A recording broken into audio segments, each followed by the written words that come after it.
Good morning, traders. Welcome to this video again on euro dollar and pound dollar. My video from yesterday was muted and you were not able to hear me apparently. I saw from the comments, so apologies for that. I was not aware of that. And I'm going to do it again so that you have some things to listen to instead of only looking at drawings. So we're going to take a look, first of all, quickly at the portfolio ECS. It's finally finished. It's a mixture of semi-automated and automated trading systems. You can go to elitecurrency.com and click on Portfolio ECS is live, and you'll see all the details. We're very excited about this. You can click on Join Now or look at the YouTube video, look at my FX book results. Here you see all the information about it. It's the main thing is that because it's not as volatile, it's not as the drawdowns are not as large. The worst month was only minus 4.27%, and that's the biggest difference I think. For instance, with a system like Ultimate EA from Mislav Nikolic that we were very excited about 2 years ago. But the first year was great, second year was poor, and we stopped trading it. And I understand that some of you are annoyed with that, but that's what we learned. We want more consistent results, and we've also been trading this for 2 years. So we're not, starting after a few months, but after a solid track record. So those are the main differences: consistency and the long track record already. So we think that this could be very interesting. Anyhow. Up to you if you want to join, of course, with some risk capital you can afford to lose. Regarding the euro dollar, though, I was saying that it was looking like, maybe you saw the video with some of my drawings, that it looks like we're going to make a reversal or some kind of retracement at least because of the double divergence between these bottoms, the falling wedge pattern that we saw, the break above the resistance trend line with some good momentum. And that momentum engulfed this momentum, as you can see. This blue arrow is way larger than the red arrow engulfing that, basically. So then we had a pullback here, a flag, and then a break of that flag continuation. So I said I was looking for a break above the 20 EMA right here. That happened here to confirm the push up into the long-term moving averages. The next step is how will price respond to these fibs? And so that was the main thing. Will price break through the double bottom or break above the 21 EMA up to the long-term moving averages? It did the latter. This 50 fib, why is that important? Because if we look at the weekly chart, we can see that we might be building an ABC pattern that completes at the 50 fib, and that could be a bouncing spot. Or if it breaks through the 50 fib, we could be looking at a 1, 2, 3 pattern, and in that case, there's a lot of space to fall down to these fibs at 132.25 and 110.75. Okay, that's a bearish scenario if we don't get the bounce.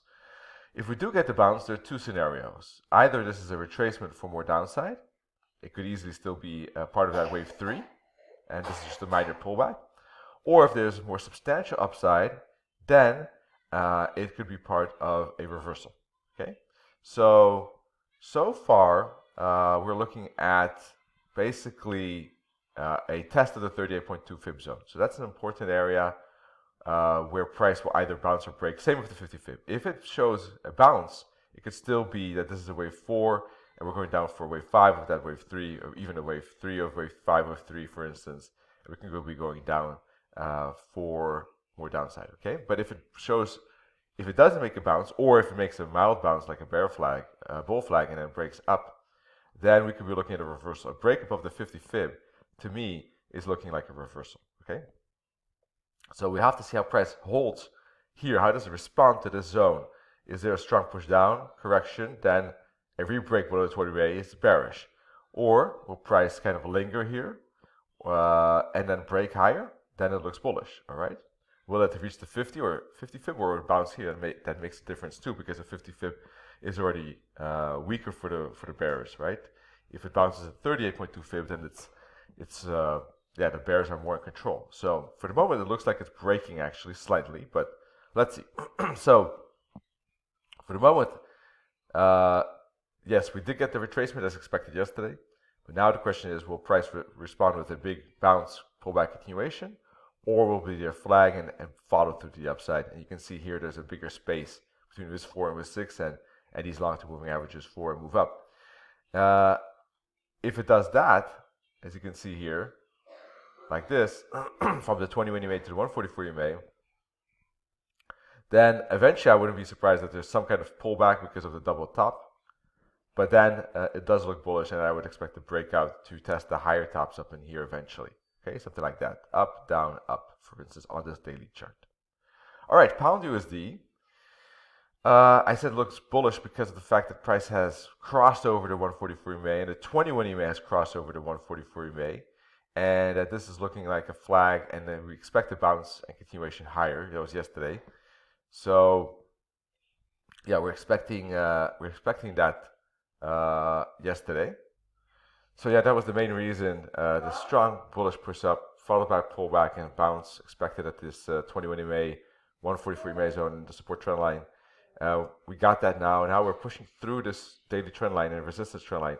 I would like to see a daily close above it, closing and staying above that. I think that would indicate more upside in the future to test at least these tops in here for the moment, right? Let's put a horizontal line there and put the fib from here to here, and we'll see the 50 and the 61.8 targets and the 140 round level as the next resistance level. So as long as there are flags followed by breakouts, we could expect the next push up towards the next targets. All right, I need to leave now. Thanks for joining. Once again, check out ECS Portfolio. Sorry for the sound problem yesterday, and wish you good trading. Cheers.